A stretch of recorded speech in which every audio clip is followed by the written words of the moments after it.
उसके दूसरे अध्याय उसके 7वें वचन से लेकर पढ़ेंगे। जो सुकर्म में स्थिर रहकर महिमा और आदर और अमरता की खोज में है, उन्हें वह अनंत जीवन देगा। पर जो विवादी हैं और सत्य को नहीं मानते वरन अधर्म को मानते हैं, उन पर क्रोध और कोप पड़ेगा। और क्लेश और संकट हर एक मनुष्य के प्राण पर जो बुरा करता है आएगा, पहले यहूदी पर फिर यूनानी पर। परंतु महिमा और आदर और कल्याण हर एक को मिलेगा जो भला करता है, पहले यहूदी को फिर यूनानी को। पिछले हफ्ते हमने छठे पद से पढ़े थे, जहां पे हमने देखे थे कि हमारा जो काम है, कर्म, उसका महत्व, क्योंकि हम परमेश्वर के सामने जब न्याय के सिंहासन के सामने जब खड़े होंगे, परमेश्वर हमारे कामों के अनुसार हमें पलटा देगा या उपयुक्त हमें उसके अनुसार परमेश्वर अपने आशीषों को या अपने क्रोध को हमारे ऊपर जताएगा। आज हम 7वें वचन से अध्ययन करने जा रहे हैं। 7वें वचन को एक और बार पढ़ेंगे। जो सुकर्म में स्थिर रहकर महिमा जो सुकर्म में स्थिर रहकर महिमा और आदर हाँ और अमरता की खोज में है, हाँ उन्हें वह अनंत जीवन देगा। मेरे प्रियो, अगर आपने गौर किए 7वें पद से लेकर 10वें पद तक आप जब पढ़े हैं तो आप देखेंगे कि ये 4 वाक्यों में 2 प्रकार के लोगों के बारे में परामर्श है। एक जो बचाए गए हैं या फिर जो विश्वासी हैं, और दूसरा जो बचाए नहीं गए हैं या अविश्वासी हैं। और इनके सिलसिले में 3 बातों को बताया गया है। एक उनके काम के विषय में, दूसरा उनके जीवन के लक्ष्य के विषय में, और तीसरा उनके जीवन में परमेश्वर का जो रिवॉर्ड है या परमेश्वर उनको जो पलटा देगा उसके विषय में दिया है। 2 प्रकार के लोगों के बारे में यहां पे परामर्श करके बताया। एक जो अविश्वासी है या जो उद्धार पाए हुए हैं, जो विश्वासी है जो उद्धार पाए हुए हैं, या फिर अविश्वासी जो उद्धार नहीं पाए हैं। और उनके काम, उनके जीवन के लक्ष्य और उनके जीवन में परमेश्वर का जो प्रतिफल देगा उसके विषय में या रिवॉर्ड है उसके विषय में हम देखेंगे। अब हम एक एक भाग को हम देखेंगे। पहला, जो विश्वासी है उसके काम कैसे होंगे, उसकी पहचान क्या है। रोमियो की पत्री उसके 7वें अध्याय दूसरे अध्याय उसके 7वें वचन का दूसरा भाग हम अगर गौर से पढ़ते हैं, जिसको मैं अंग्रेजी में पहले पढ़ूंगा और हिंदी में भी मैं ही पढ़ूंगा। By patient continuance in doing good, जो सुकर्म में स्थिर रहकर। यहां पे एक जो काम जिसके विषय में यहां पे बताया गया है वो ये है, जो बचाए गए हैं वो सुकर्म में लगे रहते हैं। एक मसीही व्यक्ति जो प्रभु यीशु मसीह में है, उसका पहचान ये नहीं है कि वो चर्च जाता है या नहीं है, बपतिस्मा लिया है या फिर उस अलग प्रकार की जो बातें हैं जो बाहरी है वो पहचान नहीं है, वरन जो सुकर्म में लगे रहता है। कभी कभी करने वाली बातें नहीं, लेकिन वो परमेश्वर में और परमेश्वर के कार्यों में वो सुकर्म में लगे रहता है। एक व्यक्ति जो उद्धार पाया है उसके जीवन में होने वाला जो एक लाजमी या फिर ऑटोमेटिक उसके जीवन में होने वाले काम है कि वो सुकर्म में लगे रहता है। वो भले काम में परमेश्वर के वचन अनुसार, परमेश्वर के योग्य चाल चलन को चलना उसके जीवन में एक आदती बात होगा। ये पहचान होगा एक विश्वासी व्यक्ति का। उसके जीवन में एक सच्चे विश्वासी जो लगातार परमेश्वर के इच्छा अनुसार अपने मसीही जीवन को जीते ही रहता है, वो वास्तविकता में मसीही है करके उसकी पहचान है। इब्रानियों की पत्री में पढ़ेंगे हम 3 अध्याय उसका 14वां वचन। इब्रानी 3 अध्याय उसका 14वां वचन।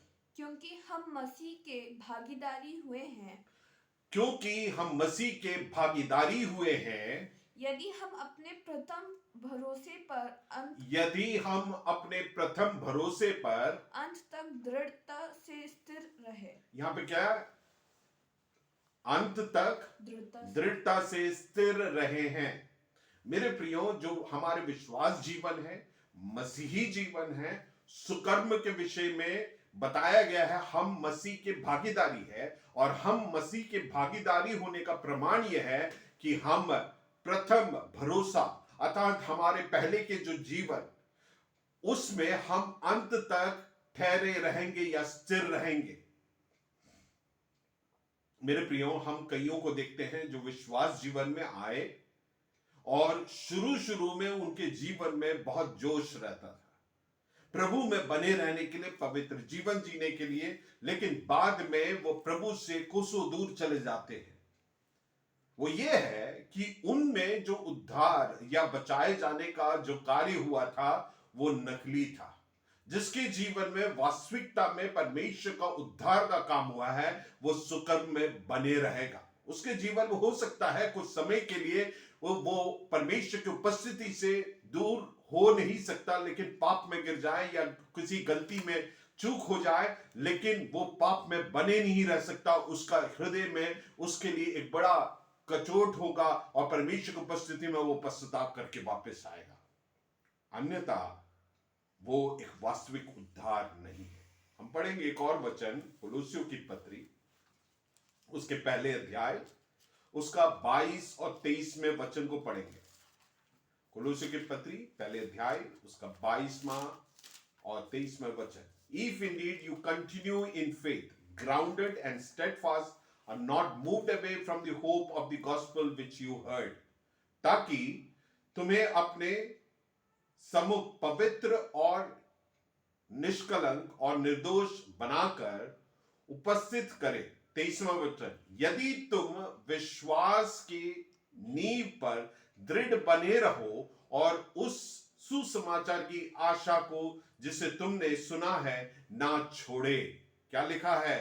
विश्वास के नींव में दृढ़ बने रहो और जो सुसमाचार सुना है उसे ना छोड़ो। मेरे प्रियो, एक लगातार परमेश्वर में बने रहने की जो एक प्रवृत्ति एक विश्वासी में बने रहता है, उसके विषय में 21वें पद और 22वें पद में लिखा है। हमने कोलोसियों की पत्री पहले अध्याय में उनके विषय में उनको पवित्र करके परमेश्वर के सामने पेश करेंगे। किनको? जो यदि तू विश्वास के नींव पर दृढ़ बने रहता है। जो व्यक्ति दृढ़ बने रहता है, जो विश्वासी है, जो उद्धार पाया है, उसके अंदर एक फितरत जो आता है वो परमेश्वर में बने रहता है। कभी गर्म कभी ठंडा वाला हिसाब नहीं चलता है उसका। वो परमेश्वर में बने रहता है। उसको परमेश्वर की इच्छा अनुसार, परमेश्वर के उपस्थिति में परमेश्वर को प्रीति पहुंचाते हुए हमारे जीवन के जो राह परमेश्वर को संतुष्ट करने के उस होड़ में, उस इच्छा में, उस जिज्ञासा में वो निरंतर लगा रहता है। वो विश्वासी का पहचान है। मेरे प्रियो, यहां पर एक और बार उस वचन को पढ़ेंगे, 23वें वचन को पढ़े बेटे। यदि तुम विश्वास की नींव पर दृढ़ बने रहो, यदि तुम विश्वास के नींव में बने रहो, दृढ़ बने रहो, और उस सुसमाचार की आशा के को जिससे तुमने सुना है हाँ, ना छोड़ो, जिसका प्रचार आकाश के नीचे की, बस उतना का ना छोड़ो, लगातार करना। हमने अभी 2 वचन को पढ़ा है और कम से कम 20 से 30 वचन है जो इस और हमें बताने वाले, जिसके लिए समय नहीं है, हमें समझने की जरूरत है। अगर इतने बार इसे दोहराया गया है, कितना महत्वपूर्ण है एक विश्वासी के लिए परमेश्वर के इच्छा अनुसार, परमेश्वर के जो विधि विधान है उसके हिसाब से अपने जीवन को जीना और जीने का जो इच्छा है और वो इच्छा में बने रहना, ये प्रमाणित करता है आप और हम विश्वासी हैं। एक व्यक्ति का पहचान ये नहीं है कि वो चर्च में कितना आ रहा है, दायित्व देता है या नहीं देता है, बपतिस्मा लिया कि नहीं लिया, प्रार्थना करता है या नहीं लेता है, करता है, लेकिन ये प्रमाण है कि वो मसीह में बने रहता है। सुकर्म करने में वो लगातार बने रहता है। मेरे प्रियो, ये हो ही नहीं सकता कि एक मसीही व्यक्ति जो प्रभु में है वो पाप में अपने जीवन जी पाए, क्योंकि जो मसीह में है उसका जीवन में एक बड़ा फेरबदल जो होता है वो ये है कि अब वो एक नई सृष्टि है, पुरानी बातें बीत गई है। परमेश्वर के वचन में बिल्कुल स्पष्ट दिया, दूसरे कोरिन्थियों 5वें अध्याय उसके 17वें वचन में, ऑल थिंग्स आर न्यू, सब कुछ नया हो गया है। तो अब जब नया हो गया है, उसके जीवन का जो फितरत है वो पवित्र जीवन को जीने का फितरत है। वो लगातार उस और अपने जीवन में वो लक्ष्य बनाकर वो जिएगा। मैंने जैसे बताया, ये हो सकता है कुछ समय के लिए उसके जीवन में शारीरिक दशा में वो गिर सकता है क्योंकि वो परफेक्ट नहीं है, लेकिन वो अपने जीवन में लगातार इस दिशा में लगा रहता है कि वो पवित्र जीवन को जिए। मेरे प्रिय, 7वें वचन में हम वापस आएंगे, रोमियो की पत्री 2 अध्याय उसके 7वें वचन में वापस आएंगे और उस वचन को दोबारा पढ़ेंगे। जो सुकर्म में स्थिर रहकर महिमा जो सुकर्म में स्थिर स्थिर रहकर महिमा और आदर और अमरता की खोज में है, उन्हें वह अनंत जीवन देगा। वहां पे लिखा है सुकर्म में स्थिर रहता है ना, डूइंग, इंग्लिश में लिखा है डूइंग गुड थिंग्स, है ना, कंटिन्यूसली डूइंग गुड थिंग्स। जो करने के लिए या सुकर्म के लिए, कर्म के लिए जो शब्द इस्तेमाल हुआ है उसका अर्थ है कि लगातार लेबर करना, मेहनत करना। क्यों? क्योंकि सुकर्म करने के लिए लगातार मेहनत करने वाला व्यक्ति है। सुकर्म या पवित्र जीवन जीने के लिए वो अपने जीवन में उस होड़ में रहता है, जुनून में रहता है कि मुझे पवित्र जीवन जीना है। उसके नजर में एक ही लक्ष्य है उसके जीवन में, वो ये है कि पवित्र जीवन को जीना है। और इसमें जो व्याकरण इस्तेमाल हुआ है उसका अर्थ ये नहीं है कि हम अपने हाथ बांधकर बैठ जाएं और ये सोचे कि हमारा आत्मिक जीवन चलता रहेगा, पवित्र जीवन होता रहेगा। वो भाव में यहां पे यूनानी भाषा में अर्थ नहीं निकला है। यूनानी भाषा में यह अर्थ ये निकल रहा है कि हम पूर्ण रीति से सक्रिय होकर पवित्र जीवन जीना। We are completely active. ये एक स्ट्रॉन्ग वर्ड इस्तेमाल हुआ है, which will not give any person a ground for being passive. निष्क्रिय रहने के लिए कोई गुंजाइश नहीं देता है। इसका मतलब है कि हम पूर्णतः इस मेहनत में, इस जिज्ञासा में, इस होड़ में लगे हैं कि पवित्र जीवन को जीना है, अच्छे काम करना है, परमेश्वर की इच्छा अनुसार जीना है। और वो तब तक जब तक वो थक नहीं जाता है। ये है उसका अर्थ। समझ रहे हैं आप? उसका पूर्ण अर्थ समझिए। सुकर्म का मतलब है कि आप एक्टिवली परमेश्वर की इच्छा अनुसार जीने के लिए आप मेहनत कर रहे हैं और तब तक जब तक आप थक नहीं जाते। क्या हम परमेश्वर की इच्छा अनुसार जीने के लिए इतना ज्यादा बोधवान और एक्टिवली इन्वॉल्व है क्या? मैं आपको एक एग्जांपल बताता हूं।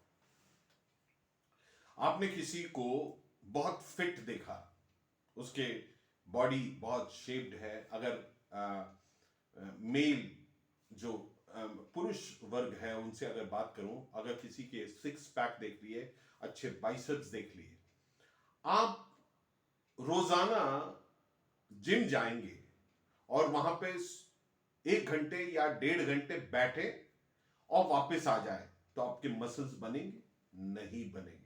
लेकिन आपको क्या करना पड़ेगा? एक्टिवली आपने जितना पैसा दिया है उससे ज्यादा का मेहनत करना पड़ेगा, है ना। आपको वहां पे जो इंस्ट्रूमेंट्स है उस पर मेहनत करना, एक्टिवली इन्वॉल्व होना पड़ेगा, तब जाके आपके मसल्स डेवलप होंगे।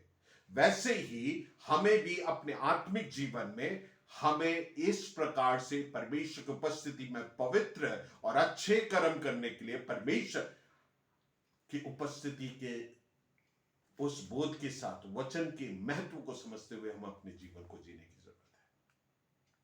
Praise the Lord. यहां पे सुकर्म लिखा है, अंग्रेजी में गुड वर्क, है ना। गुड के लिए जो शब्द इस्तेमाल हुआ है उसका अर्थ अंग्रेजी में पहले बताऊंगा, उसके बाद हिंदी में बताऊंगा। That which is upright, honorable, morally excellent, जो परमेश्वर की उपस्थिति में उचित है, धार्मिक है, जो आदरणीय है, जो नैतिक तौर से सबसे उत्तम है। आप समझ रहे हैं? अच्छे कर्म से ये मतलब नहीं है कि जैसे कुछ लोग करते हैं, सारे गलत कांड करेंगे और उसके बाद 100 यतीम बच्चों को खाना खिला दिए, इसकी बात नहीं कर रहे हैं। मसीही जीवन में हमारे जीवन लगातार हर क्षण हर पल हमें सही होना है परमेश्वर के नजर में और वचन के अनुसार, है ना। सारे गलत काम करने के बाद जाके कुछ सही काम करने की बात नहीं कर रहे हैं। विशेषकर हमारे भारतीय परिप्रेक्ष्य में जब इस बात को सुन रहे हैं, अच्छे कर्म, हमारे दिमाग में यही आता है, 10 अंधों को, 10 भिखारियों को कुछ 10 रुपए दे दिए, 100 रुपए दे दिए। आपके बर्थडे में खाना खिलाने की बात नहीं कर रहे हैं, वो करिए, बहुत अच्छी बात है, उसमें कोई दिक्कत नहीं है। लेकिन हर पहलू में, हमारे जीवन के हर क्षेत्र में, हर रिश्ते में, हर सेटिंग में हम परमेश्वर की उपस्थिति में आदरणीय, नैतिक तौर से हम सबसे उत्तम कार्य को करने के लिए, कर्म करने के लिए तैयार होना चाहिए। वो है यहां पे। और कैसे? लगातार, दिन प्रतिदिन, हर वक्त, हर क्षण। इसलिए हम अपने जीवन को इस प्रकार से जी रहे हैं या नहीं जी रहे हैं, वो हम ध्यान रखें और हम टटोलें। मैंने जैसे बताया और हमने चर्चा कर चुके हैं कि ये एक मसीही व्यक्ति के जीवन का एक पहचान है, जो परमेश्वर में अच्छे कर्म करते रहने के लिए अपने जीवन में लगातार लगा रहता है। ये एक सच्चे बिलीवर, एक सच्चे व्यक्ति विशेष जो प्रभु में है, उसकी पहचान है। मतलब क्या है? अच्छे काम या अच्छे रीति से पवित्र जीवन जीना उसके जीवन में आदत बनेगा। जो चीज आपके आदत में है, आप कहीं पर भी जाते हैं वो उस प्रकार से करते हैं, है ना। आपने कुछ बचपन से जो आदतें सीखी है, आप कहीं पर भी जाते हैं वो आदतें झलकेगा।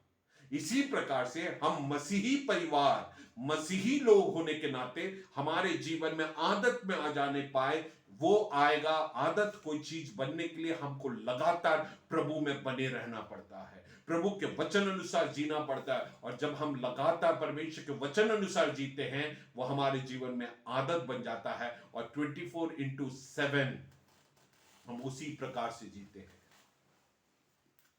और परमेश्वर वचन में लिखा है ना, पेड़ को कैसे पहचाना जाएगा, अच्छा है या खराब है? उसके फल से पहचानते हैं। और हमें हमारे जीवन के फलों से पहचानने पाए कि हम मसीही हैं। Praise the Lord. और हम लगातार प्रभु में बने रहने वाले। अब मैंने बताया कि हम 2 प्रकार के लोगों के बारे में देख रहे हैं। पहला बिंदु हम जो देख रहे हैं कर्म के विषय में या डीड्स के विषय में। पहले हमने देखा एक जो बचाया गया या विश्वासी है उसके कर्म, जो अविश्वासी है या जो बचाया नहीं गया है उसके कर्म को देखेंगे। हम पढ़ेंगे रोमियो की पत्री 2 अध्याय उसका 8वां पद और उसका दूसरा भाग। इंग्लिश में पढ़ूंगा। Do not obey the truth. इनका फितरत है वो आज्ञाकारी नहीं है, बट ओबे अनराइचियसनेस। अधार्मिक बातों को वो मानते हैं। हिंदी में पढ़े। और जो विवादी है और सत्य को नहीं मानते, वे सत्य को नहीं मानते हैं, परमेश्वर के सत्य को नहीं मानते, वरन अधर्म को मानते हैं। इनका पहचान क्या है? बिल्कुल विपरीत। जो बचाया गया है उसके जस्ट विपरीत है जो अविश्वासी या जो बचाया नहीं गया है। उसकी पहचान बहुत आसान है। जो सत्य को नहीं मानता, अर्थात परमेश्वर के वचन में परमेश्वर की आज्ञाओं को नहीं मानता है और वरन अधर्म को मानता है ना। Praise the Lord. सो 7वें पद में जो बातों को बताया है उसके विपरीत में चलने वाले लोग हैं। अच्छे कर्म के जस्ट विपरीत में जो परमेश्वर के लोग और परमेश्वर के इच्छा अनुसार जीते हैं, उनके जस्ट ऑपोजिट उनके फितरत है। और जो कुछ भी परमेश्वर की इच्छा के विरुद्ध में है वो करने वाले लोग हैं अधर्मी। ये अधर्मी या अधर्मी फितरत आता कहां से है? जब हम परमेश्वर के सत्य को और परमेश्वर के वचन को नकारते हैं और परमेश्वर की जो हमारे ऊपर अधिकार है उसको नकारते हैं, तब हम अपने मनमानी से चलने की प्रयास करते हैं। एक वचन पढ़ेंगे, रोमियो की पत्री 8वें अध्याय उसका 7वां वचन पढ़ेंगे। क्योंकि शरीर पर मन लगाना तो परमेश्वर से बैर रखना है, क्योंकि ना तो परमेश्वर की व्यवस्था के अधीन है और ना हो सकते हैं। समझ रहे हैं? जो अधर्मी है, जो सत्य को नहीं मानते या उसके आज्ञाकारी नहीं होते हैं, उनकी फितरत यह है, क्योंकि शरीर पर मन लगाना तो परमेश्वर से बैर रखना है, क्योंकि ना तो परमेश्वर की व्यवस्था के अधीन है और ना हो सकते हैं। जो प्रभु में नहीं है वो परमेश्वर के अधीन हो ही नहीं सकते। इसी प्रकार से रोमियो की पत्री 5:10, कुलोसियों 1:21, ये नोट कर लीजिएगा, टाइम नहीं है इसलिए मैं आगे बढ़ रहा हूं। अब दूसरा है, जो विश्वासी है उसके जीवन का लक्ष्य क्या है, और उसके बाद हम देखेंगे जो अविश्वासी है उसके जीवन का लक्ष्य। तो जो विश्वासी है उसके जीवन का लक्ष्य क्या है, वो रोमियो की पत्री 2 अध्याय उसका 7वें वचन का सबसे आखिरी भाग में देखते हैं। वो लिखा है, seek for glory, honour and immortality, महिमा और आदर और अमरता के खोज में है। ये उनके जीवन का लक्ष्य है। उनके जीवन का लक्ष्य नहीं है कि वो शरीर की अभिलाषा की पूर्ति करे। उनका जीवन का लक्ष्य है महिमा और आदर और अमरता की खोज में लगे रहते हैं। वो अभी के खोज में नहीं, लेकिन आने वाले समय के खोज में लिखा है। और जो खोज शब्द है उसके लिए जो व्याकरण, जो क्रिया शब्द इस्तेमाल हुआ है, उसका अर्थ में वो वर्तमान काल में बताया गया, जिसका मतलब है लगातार हमारे जीवन में किसके खोज में? आदर, महिमा, आदर और अमरता के खोज में लगे रहना हमारे जीवन की फितरत होने पाए। एक वचन हम पढ़ेंगे आदर की महिमा के विषय में समझने के लिए। 1 कुरिन्थियों 10 उसका 31। 1 कुरिन्थियों 10 उसका 31। मेरे प्रियो, जब हम महिमा की बात कर रहे हैं, वो हमारे इस समय जब हम जी रहे हैं इस दुनिया में, अभी की महिमा के विषय में, और आने वाले समय में जो महिमा जो हमें परमेश्वर प्रदान करेगा उसके विषय में है। आदर भी वैसे ही है, अमरता भी उसी विषय में है, लेकिन आदर और अमरता जो है वो आने वाले समय के विषय में है, लेकिन महिमा परमेश्वर अभी, और हम लेकिन उसी फितरत में लगे रहते हैं कि आदर, महिमा और अमरता हमें अनंत काल में मिलेगा। पढ़ेंगे 1 कुरिन्थियों 10 उसका 31।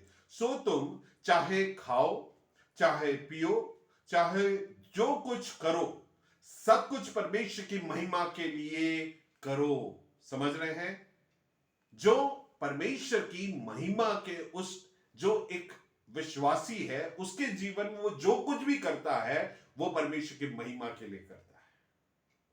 वो इसलिए नहीं करता मेरे को करना अच्छा है, मेरी मर्जी। हम कई बार बोलते हैं ना, ये मेरी मर्जी है। हम हमारे जीवन में मेरी मर्जी चलाते हैं या मेरी मर्जी के हिसाब से मैं चलूंगा, ऐसा है तो हमें टटोलने की जरूरत है। ये एक विश्वासी या जो उद्धार पाया हुआ है उसकी पहचान नहीं है।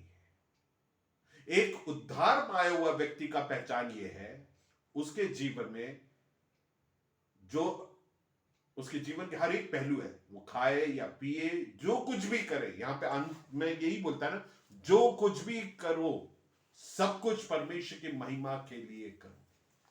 परमेश्वर की महिमा ये हमारे जीवन में लगातार हमारे जीवन का एक महत्वपूर्ण पड़ाव होने पाए। आने वाले समय में परमेश्वर की महिमा की और हमारे लक्ष्य लगा हुआ है। मेरे प्रियो, जब हम, अगर आप लोग में से कुछ लोग एथलीट थे, मैं भी एक एथलीट था, स्कूल टाइम में वगैरह दौड़ा करता था। कई बार जब मैं ट्रैक पे दौड़ता था, मेरी मम्मी, मेरे पेरेंट्स देखने के लिए आते हैं और बोलते हैं कि जब मुझे दौड़ते हुए देखते हैं तो वो कुछ कुछ कमेंट करते हैं। हमें कुछ नहीं सुनाई देता है क्योंकि हमारा एक लक्ष्य है, वो फिनिशिंग लाइन बस दिखता है। हमारा लक्ष्य कौन क्या बोल रहा है, क्या नहीं बोल रहा है, मेरे पीछे कौन आ रहा है, आगे कौन आ रहा है, साइड में कौन आ रहा है, वो नहीं, लक्ष्य दिखता है हमारे जीवन में। जब लक्ष्य अनंत जीवन है, परमेश्वर की महिमा है, परमेश्वर का आदर है, तो फिर हमें और कुछ महत्वपूर्ण नहीं लगेगा, हम उस लक्ष्य की ओर भागे चले जाएंगे। हमारे जीवन में हमारे जीवन का लक्ष्य क्या है, रीडिजाइन करने की जरूरत है। एक विश्वासी है, उसके जीवन में जो लक्ष्य है वो यही रहेगा। Praise the Lord, है ना। हम कुछ वचनों को नोट कर लेंगे, पढ़ने के लिए समय नहीं है, ऑलमोस्ट 8 बज चुका है, इसलिए मैं वर्स बस बताकर आप लोग नोट कर ले। रोमियो की पत्री 8 उसका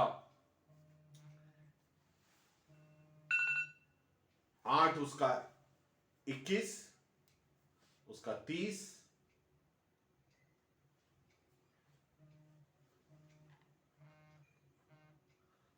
रोमियो की पत्री 8 उसका 21, 30, दूसरा थिस्सलुनीका 2:14, भजन संहिता 17 उसका 15। मैं एक और बार दोहराऊंगा, रोमियो की पत्री 8 उसका 21 और उसी का 30, दूसरा थिस्सलुनीका 2 उसका 14, भजन संहिता 17 उसका 15। सो ये हमारे जीवन में परमेश्वर की उपस्थिति में महिमा के लिए जीना हमारे जीवन का एक लक्ष्य बन जाएगा। दूसरा है ऑनर, अर्थात आदर। मेरे प्रियो, इस दुनिया में हम अपने आदर के लिए नहीं, वरन हम अपने जीवन को 2 पहलू में आदर के लिए जीते। एक हमें मिलने वाला आदर और दूसरा है हम इस दुनिया में रहते हैं, दुनिया के लोगों से आदर की बात नहीं कर रहे, वो मिले चाहे ना मिले वो महत्वपूर्ण है। हम इसलिए जी रहे हैं, हमारा लक्ष्य यह है कि जब प्रभु हमें देखे तो हमारे बारे में ये बोले कि धन्य है अच्छा और विश्वास योग्य दास। ये आदर परमेश्वर से मिलने के लिए हम अपने जीवन को जिए, परमेश्वर के नजर में उचित जीवन को जिए। हमारे जीवन के हर पहलू में परमेश्वर से आदर प्राप्त करने के लिए, किसी को दिखाने के लिए हम नहीं जी रहे हैं, परमेश्वर के सामने जी रहे हैं करके। इसलिए हम अपने गुप्त जीवन और हमारे सामुदायिक जीवन दोनों परमेश्वर की उपस्थिति से आदर को हासिल करने के लिए हम अपने जीवन को जिए। अंततः अमरता की बात कहा गया है, इसमें मैं ज्यादा नहीं जानना चाहता। अमरता और अनंत जीवन, हमारा जीवन में हमारे दुनिया में कितना बैंक बैलेंस है उस और नहीं, हमने कितने रोटी खाए, कितने अच्छे से खाए, नहीं। हमारे जीवन में जो लक्ष्य है अनंत जीवन है, अमरता है, आदर है, परमेश्वर की महिमा है। जब ये हमारे जीवन में लक्ष्य होगा तो हमारे जीवन में हमारे कर्म बदल जाएंगे। लेकिन इसी जगह पर एक अविश्वासी के जीवन में लक्ष्य क्या है, हम पढ़ेंगे रोमी की पत्री 2 अध्याय उसका 8वां पद। पर जो विवादी है उनके जीवन में एक काम है, अंग्रेजी में ये बहुत क्लियर होता है, but to those who are self seeking, मतलब स्वयं की इच्छा पूरा करना उनके जीवन का लक्ष्य है। क्या हम प्रभु में आने से पहले ऐसे नहीं थे क्या? कई बार हम प्रभु में आ जाने के बाद भी ऐसे ही रहते हैं। अगर ऐसे है हमारे जीवन में फितरतें, जो हमारे जीवन का लक्ष्य है मुझे क्या मिलेगा, मुझे क्या लाभ मिलेगा, मुझे मजा किस चीज में आएगा, इस और हमारा मन लगा रहता है। इसके लिए जो यूनानी भाषा में शब्द इस्तेमाल हुआ है उसका अर्थ क्या है, बहुत रोचक है। वो ऐसा एक कर्मचारी जो पैसे के लिए मात्र काम करता है, उसको ये मतलब नहीं है वो जो काम कर रहा है उससे आपको नुकसान हो रहा है या लाभ हो रहा है, उससे कोई मतलब नहीं, उसको बस पैसे से मतलब है। मतलब ये ऐसा व्यक्ति है जो अपनी ही जीवन में लाभ की ओर देखेगा और उसको कोई मतलब नहीं है। इसका एक उचित मिसाल ये है, एक एग्जाम्पल आपको समझने के लिए बताता हूं। कई बार खाद्य पदार्थों में लोग मिलावट करते हैं।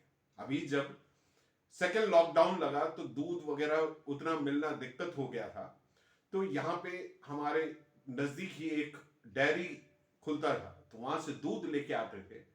एक दिन हमने उसका दही इस्तेमाल करके लस्सी बनाने का प्रयास किया। आप नहीं मानोगे, उसमें से तेल का टेस्ट आ रहा था, जिससे समझ में आया कि वो नकली दूध से जो कुछ भी पदार्थ बना, उनको उससे मतलब नहीं कि कोई उससे बीमार हो, कैंसर हो। इन सब खाद्य पदार्थों में रासायनिक पदार्थ इस्तेमाल करके जब वो इस प्रकार से मिलावट करते हैं, लोगों को उससे हानि होता है। उनको उससे कोई मतलब नहीं, उनको इतना मतलब है कि उनको पैसा कितना मिल रहा है, कितना लाभ मिल रहा है, अगले को क्या नुकसान हो रहा है उससे मतलब नहीं है।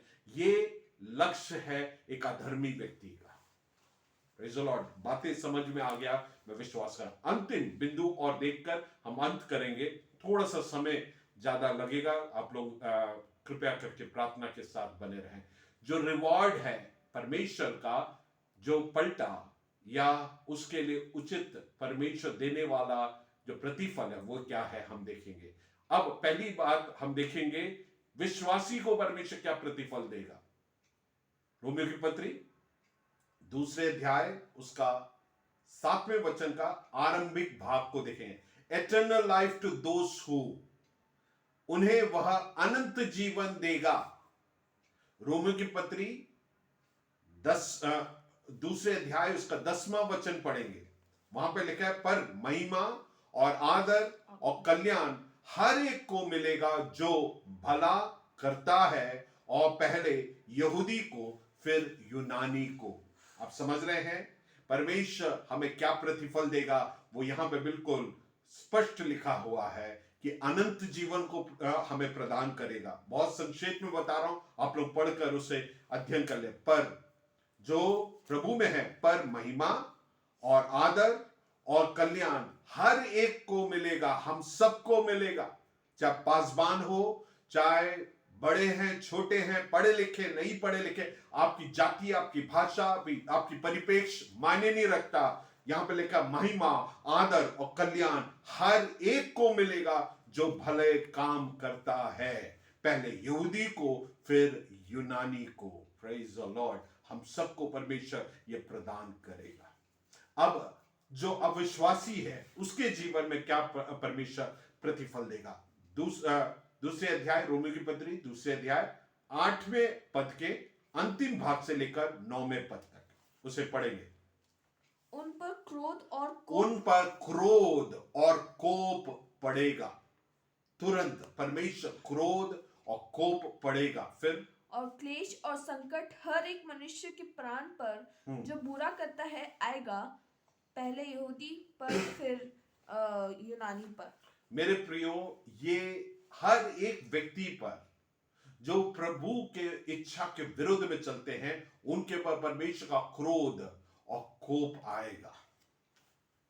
मेरे प्रियो, हमारे जीवन में हम इस बात के प्रति गंभीर होने पाए।